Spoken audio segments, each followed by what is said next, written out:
Hello everyone, welcome to today's discussion on Hornbill Festival.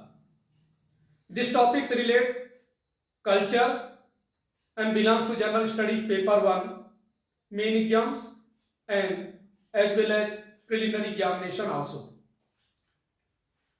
आप सब जानते हैं कि भारत विविधताओं वाला देश है, जो अलग अलग जहाँ अलग अलग जाति धर्म संप्रदाय के लोग रहते हैं, उन सभी के अलग अलग फेस्टिवल हैं, उनके अलग अलग कल्चर्स हैं, उनको अपने तरीके से वो बहुत अच्छे तरीके से सेलिब्रेट करते हैं। तो आज जो हम टॉपिक ले रहे हैं वो नॉर्थ ईस्ट नागालैंड से रिलेटेड कल्चर है। अभी नागालैंड में भव्य हॉर्नबिल फेस्टिवल जो इसी महीने की 1 दिसंबर को स्टार्ट हो चुका है और इसीलिए यहाँ हम आपको इसके बारे में सभी जानकारी देने जा रहे हैं कि ये कैसा फेस्टिवल है, क्यों मनाया जाता है, क्या इसका महत्व है, वहाँ की जनजातियों के बारे में जाने, साथ ही साथ ये भी नागालैंड के बारे में भी चर्चा करेंगे कि नागालैंड कब स्थापित हुआ, किस नंबर का राज्य है, नागालैंड की क्या विशेषता है। दिस और जैसा कि मैंने बताया आर्ट एंड कल्चर्स का जनरल स्टडी में बहुत बड़ा योगदान है, प्रिलिमिनरी और मेन एग्जाम्स दोनों में। It's relevance various festivals and tribes form an important part of Indian society. The festivals are also significant from the perspective of art and culture as they reflect the various aspects of any society. Thus, knowing about these festivals becomes important. These topics क्यों चर्चा में रहा? Why in news? The Nagaland government is all set to organize the popular Hornbill Festival, which will take place from December 1st to December 10, 2024, often referred to as the Festival of Festivals. The Hornbill Festivals is one of most iconic cultural events in Nagaland. It will be held at the Kisama Heritage Village, located just 12 kilometers from Kohima, the capital of Nagaland. Nagaland government लोकप्रिय hornbill festival आयोजित करने के लिए पूरी तरह से तैयार हो चुका है, जो कि 1 दिसंबर से 10 दिसंबर तक चलेगा। मतलब अभी वर्तमान में वहां पर एक फेस्टिवल सेलिब्रेट चल रहा है। अक्सर त्योहारों का त्योहार के रूप में जाना जाने वाला हॉर्नबिल फेस्टिवल नागालैंड का सबसे प्रतिष्ठित कल्चरल प्रोग्राम में से एक है। यह नागालैंड की राजधानी कोहिमा से सिर्फ 12 किलोमीटर डिस्टेंस पर स्थित किसामा हेरिटेज विलेज में आयोजित किया जा रहा है। Named after the revered hornbill bird, the festival showcases the culture, heritage, food and customs of Naga tribes, and people from these tribes come together to celebrate their traditions with colorful dance performance. The annual program brings all the 17 tribes of the state in a platform of facilitates promotion of their culture to the rest of the world. The festival is vibrant and full of energy throughout the day, with various dressed in full ceremonial attire, performing traditional dances and war cries. Each performance tells a story of victories, harvests, love and tribal legends. The various adorned with distinctive headgear decorated with hornbill feathers, boars, tusks and colorful women sashes create an unforgettable spectacle.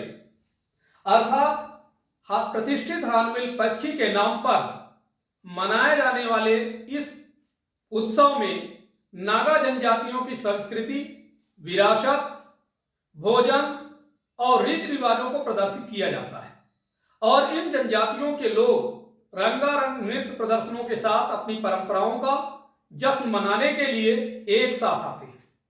यह एक annual programme राज्य के सभी 17 जनजातियों को एक मंच पर लाता है और उनकी कल्चर को दुनिया के बाकी हिस्सों में बढ़ावा देने में मदद करता है। यह फेस्टिवल पूरे दिन जीवंत और ऊर्जा से भरा रहता है, जिसमें योद्धा पूरे औपचारिक परिधान में पारंपरिक नृत्य और युद्ध के नारे लगाते हैं। प्रत्येक प्रदर्शन एक कहानी बयां करता है, जीत, फसल, प्रेम और आदिवासी किंवदंतियों की। हार्नबिल पंख, सुअर के दांत और रंग बिरंगे बुने हुए पट्टियों से सजे विशिष्ट हेडगियर से सजे योद्धा एक अविस्मरणीय तमाशा बनाते हैं। जैसा कि आप यहां पर बोर्ड में आप देख रहे हैं, हार्नबिल पक्षी। The great hornbill is found in primary evergreen and moist deciduous forests, primarily inhabiting the canopy of tall trees. Great hornbill प्राथमिक सदाबहार और नम पर्णपाती जंगलों में पाया जाता है। मुख्य रूप से ऊंचे पेड़ों की छतरी के नीचे निवास करता है। It is classified as vulnerably by the IUCN and is protected under Schedule 1 of the Wildlife Protection Act of 1972. इसे IUCN द्वारा संवेदनशील श्रेणी में वर्गीकृत किया गया है तथा वन्य जीव संरक्षण अधिनियम 1972 की सूची 1 के अंतर्गत संरक्षित किया गया है। In India, greater hornbills are found in the Western Ghats and the Himalayas. It is state bird of Arunachal Pradesh and Kerala. This is the very important line कि ये जो है केरला और अरुणाचल प्रदेश का ये वर्ड जिसको बोलते हैं कि पक्षी स्टेट बर्ड है, राज्य का पक्षी घोषित किया गया है। और ये भारत में ग्रेट हॉर्नबिल जो है पश्चिमी घाट और हिमालय में पाए जाते हैं। Interestingly, India is home to 9 hornbill species, with the northeastern region exhibiting the highest diversity of these species in the country.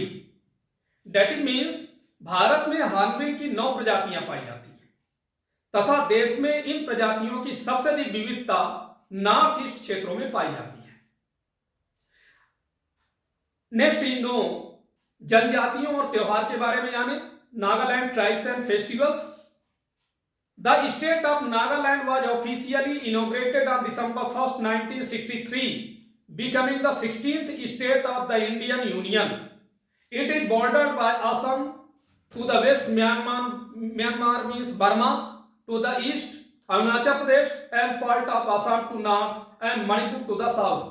तो देखिए यहाँ पर यदि आप इस मैप के माध्यम से समझे कि देखिए जैसे ये इंडिया का मैप है, यूनियन टेरिटरीज, और चूंकि ये नॉर्थ ईस्ट के जो राज्य है इसको देखिए समझे जैसे ये नागालैंड, और नागालैंड की जो सीमा है, बाउंड्रीज कहां कहां से लगती है, तो आप ये देखिए ये जो पार्ट है इधर आसाम है, इधर मणिपुर है और इधर म्यांमार है।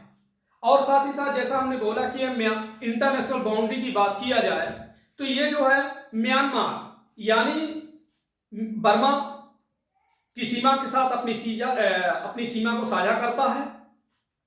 और इसका जो है उद्घाटन जो है नागालैंड का औपचारिक रूप से 1 दिसंबर 1963 को हुआ था और इस तरह से ये नागालैंड भारत का 16वां राज्य बना। The state bird of Nagaland is the Blyth's tragopan. Mithun is the state animal of Nagaland and Arunachal Pradesh. Nagaland का जिस प्रकार से राज्य पक्षी ब्लिट्स ट्रैगोपैन है, मिथुन नागालैंड और अरुणाचल प्रदेश का राज्य पशु है। तो यहां पर देखिए ये आपके सामने बोर्ड में mithun, a symbol of unity for the Naga people and a symbol of pride for the north east. Mithun is the state animal of Nagaland. ये देखिए बोइन स्पेसीज ग्रुप में आता है। इसका साइंटिफिक नेम है Bos frontalis aka dung ox and gayal. और ये देखिए इसका कहां कहां पाया जाता है, तो इसका जियोग्राफिकल एरियाज है southern foothills of eastern Himalaya range and parts of the south east Asia. तो दिस इज वेरी इंपॉर्टेंट। तो आपको पता चल गया कि अरुणाचल प्रदेश दैट मीन नागालैंड का स्टेट बर्ड क्या है और state animal means mithun. Nagaland comprises 16 administrative districts which are home to 17 major tribes along with several sub-tribes. Each tribe has its own unique customs, languages and traditional attire, making them distinct from one another. अर्थात नागालैंड में 16 प्रशासनिक जिले हैं जो 17 प्रमुख जनजातियों के साथ साथ कई उप जनजातियों का घर है। प्रत्येक जनजाति के अपने अनूठे रीति रिवाज, भाषाएं और पारंपरिक पोशाक है जो उन्हें एक दूसरे से अलग बनाती है। Some of the GI tags products of Nagaland are Naga tree tomato, Naga cucumber means ककड़ी and Naga mircha. Protected areas in Nagaland are in Ntangki national park, Fakim wild life sanctuary, Singphan wild life sanctuary, Puliebadze wild life sanctuary. Nagaland is filled with festivals that reflects its rich culture. Each tribe celebrates its own unique festivals. Notably, over 85% of the population in Nagaland directly depends on agriculture. Thus, we see that most of the festivals center around agriculture, which is the backbone of Naga society. कहने का मतलब यह है कि नागालैंड में कई ऐसे festival हैं जो इसकी समृद्ध कल्चर को दर्शाते हैं। हर ट्राइब्स अपने अनोखे अनोखे त्योहार को मनाती हैं और यहां यह जानना आवश्यक है कि नागालैंड के 85% से ज्यादा पॉपुलेशन सीधे तौर पर एग्रीकल्चर पर निर्भर है और इसीलिए हम देखते हैं कि इनमें से ज्यादातर फेस्टिवल एग्रीकल्चर पर केंद्रित है जो नागा समाज की रीढ़ है। अब हम बात करेंगे north east mithun gets food animal tag, that is means पूर्वोत्तर के मिथुन को मिला खाद्य पशु का टैग। तो सबसे पहले चूंकि मिथुन है इनके बारे में जाने। Importance, ethnic significance, mithun plays an important role in marriage ceremonies, community feast and other important social gatherings. Mithun ownership symbolises prosperity and superiority. Next we know about Nagaland's cattle of the mountains, well developed and symmetrical body with distinct muscle, dark reddish brown to blackish brown hair with white stockings, horns pointed outwards and slightly curved upward with a tapering end। मतलब आप समझिए the मिथुन या इसी को boss भी बोलते हैं, frontalis of the Bovidae family is endemic to Arunachal Pradesh, Nagaland, Manipur and Mizoram. On average an adult mithun weight between 400 and 650 kilogram, semi domesticated and reared in a free-range forest ecosystem. The only supplementary feedings it needs is salt. The Food Safety and Standards Authority of India recognized the mithun as a food animal with effect from September 1st. With that, the mithun can be commercially farmed and its meat processed for the pickles, soups, wafers and biryani. अर्थात कहने का यह कि मिथुन या Bovidae परिवार का boss friendly Arunachal Pradesh, Nagaland, Manipur और मिजोरम में स्थानिक है। औसतन एक वयस्क मिथुन का वजन 400 से 650 किलोग्राम के बीच होता है।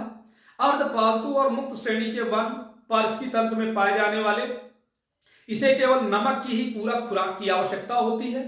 भारतीय खाद्य सुरक्षा और मानक प्राधिकरण ने 1 सितंबर से मिथुन को खाद्य पशु के रूप में मान्यता दी है। साथ ही मिथुन की व्यावसायिक खेती की जा सकती है और इसके मांस को अचार, सूप, वेफर और बिरयानी के लिए संसाधित किया जा सकता है।